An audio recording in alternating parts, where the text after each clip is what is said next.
সময় স্রোত কারোর জন্য বসে থাকে না। দেখতে দেখতে 3টা রোজা আমরা শেষ করলাম। আসসালামু আলাইকুম এভরিওয়ান, সবাই কেমন আছেন? আলহামদুলিল্লাহ, আমি অনেক ভালো আছি। আজকে সকাল থেকে ব্লগটা শুরু করে দিলাম। আজকে সকালে ঘুম থেকে উঠে নিজে নিজে চিন্তা করলাম যে একটু পায়েস বানাবো। তো ইফতারের আগে দিয়ে যদি পায়েসটা বানাই তাহলে তো খেতে ভালো লাগবে না, অনেক গরম থাকবে। তাই সকালে আজকে 11টার দিকে আজকে পায়েসটা রান্না করে পালাই ওইটা ফ্রিজে রাখলাম। তারপরে যেহেতু গরুর মাংস রান্না করতে সময় বেশি লাগে, তো তারপরে গরুর মাংসটা রান্না বসিয়ে দিলাম। গরুর মাংসের সাথে আমি বেশ কিছুটা পেঁয়াজ, তারপরে হলুদের গুঁড়া, মরিচের গুঁড়া, জিরার গুঁড়া, আদা রসুনের পেস্ট, পরিমাণ মতন লবণ আর গোলমরিচ, তেজপাতা, দারচিনি, এলাচি সব দিয়ে এখানে আমি হাতে মাখাই তেল দিয়ে, সরিষার তেল দিয়ে বসিয়ে দিলাম।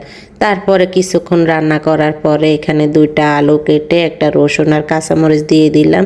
তারপরে আরও কিছুক্ষণ রান্না করার পরে তারপরে এখানে আমি ভাজা জিরার গুঁড়া মশলা দিয়ে দিলাম। শুধু রান্না আর ব্লগ বানায়, ভিডিও বানায় সেটা বললে হবে না। আমি মাঝে মাঝে কিছু জামা কাপড়ও সেলাই করতে পারি, মানে নিজেদের জন্য আর কি। আমি বেশিরভাগ আমার আম্মা যেসব জামা কাপড় পরে আমি ওই সব জামা কাপড়ে বাসায় নিজে নিজে বানাই। তো এই কাপড়টা আমার আম্মারকে আনে দিছি যে উনি একটা জামা সেলাই করতে। তো আজকে যেহেতু হাতে একটু সময় আছে তো কেটে নিলাম। মাঝে মাঝে একটু বসে বসে একটু একটু করে সেলাই করা হয়ে যাবে। তো যখনই সেলাই করব আপনাদের সাথে একটু একটু ভিডিও শেয়ার করব।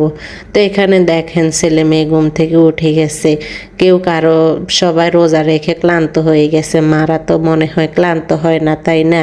তো কি করব, আর ঘর তো আর এলোমেলো দেখতে পারে না। আমার কি ভালো লাগে না এলোমেলো কোনো কিছু থাকুক, জিনিস জায়গা থাকবে, এটাই আমার ভালো লাগে। তা আমি আর এখান দিয়ে রান্না করতেছি, ওইখান দিয়ে এসব কাজ করতেছি, এক কাজের মধ্যে আরেক কাজ। আমি আমার কাজ করতেছি আর সাথে সাথে পিচ্ছিটা তো আছে। ও কালকে থেকে আজকে অনেকটা বেটার আছে। আজকে ওর শরীরটা একটু ভালো। তো এখান দিয়ে ঘরটাও ঝাড়ু দিয়ে দিলাম। তার সাথে সন্ধ্যার আয়োজনে চলে আসছি।